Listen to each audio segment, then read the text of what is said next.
Hello বন্ধুরা, আজ আপনাদেরকে একটি হিন্দুধর্মী খাবার দেখাবো। আমি এখন আছি কম্বোডিয়ার রাজধানী নমপেন সিটিতে এবং নমপেন সিটির রিভার সাইড যেটা, সেখানে এখানে একটা স্ট্রিট ফুডের দোকান আছে যেখানে দেখা যাচ্ছে যে সাপ ফ্রাই করা, কোয়েল পাখি এবং এটা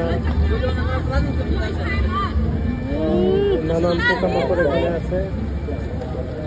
পোকামাকড়,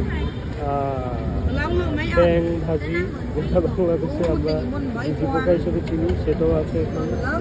নানান ধরনের, এই যে এটা ব্যাং দেখতেছেন, মানে খুবই ভিন্নধর্মী একটা খাবার, যেটা আমরা নর্মালি ইউটিউবে এতদিন দেখে আসছি।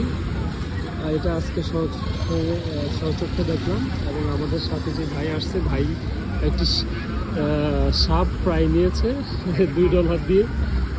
তো ঠিক আছে, আবার দেখা হবে, টাটা।